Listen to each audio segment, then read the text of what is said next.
الحمد لله رب العالمين والصلاة والسلام على المبعوث رحمة للعالمين أما بعد. Chers frères, aujourd'hui je ne vous présenterai pas un nouvel ouvrage de Cheikh l'Islam Ibn Taymiyyah rahimahullah ta'ala exceptionnellement, mais je voudrais partager avec vous un témoignage à son sujet. Ce témoignage, il est relaté par l'un de ses plus proches élèves, qui n'est autre que l'imam Ibn al-Qayyim rahimahullah ta'ala, dans son livre Madarij al-Salikin fi Manazil al-Sa'irin.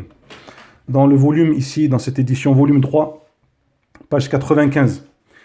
Il dit, l'imam Ibn al-Qayyim, rahimahullah ta'ala, que certains des amis proches de Cheikh al-Islam, ils disaient, j'aurais aimé être avec mes amis comme lui, il était avec ses détracteurs et ses ennemis.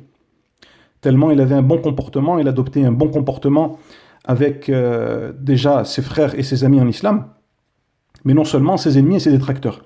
Il dit ensuite, l'imam Ibn al-Qayyim, rahimahullah, وَمَا رَأَيْتُهُ يَدْعُو عَلَى أَحَدٍ مِّنْهُمْ قَطْ وَكَانَ يَدْعُو لَهُمْ. Il a dit, je ne l'ai jamais entendu invoquer contre ses ennemis ou ses détracteurs. Il invoquait plutôt en leur faveur, rahimahullah. Il dit, un jour, je suis venu lui annoncer le décès d'un de ses pires ennemis.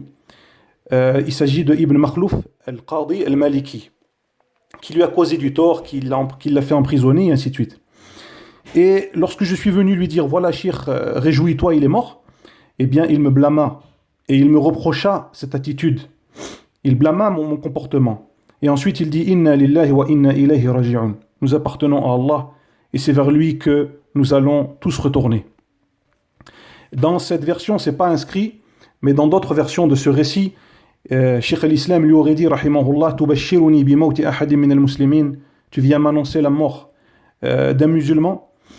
Donc ensuite il s'est levé, il se leva, Cheikh al-Islam, et il se rendit chez la famille du défunt, donc chez la famille de son ennemi et de son détracteur, et il présenta ses condoléances à la famille, et il dit à ses enfants, aujourd'hui je serai comme un père pour vous.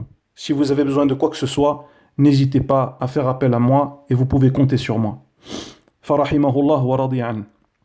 Et bien entendu, la famille du défunt fut contente de cette attitude et invoqua en sa faveur.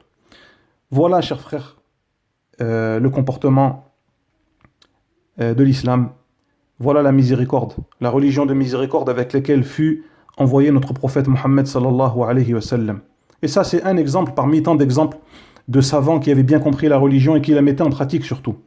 Contrairement malheureusement à notre époque, où lorsque tu annonces le décès d'un membre de la communauté ou d'un musulman à certaines personnes, et plus particulièrement des jeunes, qui sont écervelés, qui sont ignorants ou qui sont faibles d'esprit, eh bien il se met à poser des questions. Quelle est sa voix? Quels sont ses savants? Dans quelle mosquée il prie? Est-ce qu'il portait la barbe? Et ainsi de suite, et ainsi de suite. Subhanallah. Alors regardez le comportement de Cheikh al-Islam Ibn Taymiyyah, rahimahullah ta'ala, qui ne faisait pas de distinction entre les membres de la communauté du prophète, sallallahu alayhi wa sallam. Et n'est-ce pas que le messager d'Allah, alayhi salatu wassalam, lorsqu'il invoquait en faveur du défunt, il disait Allahumma, in kana muhsinan, fazidhu fi ihsani, wa in kana musi'an, fatajawaz an sayyi'ati.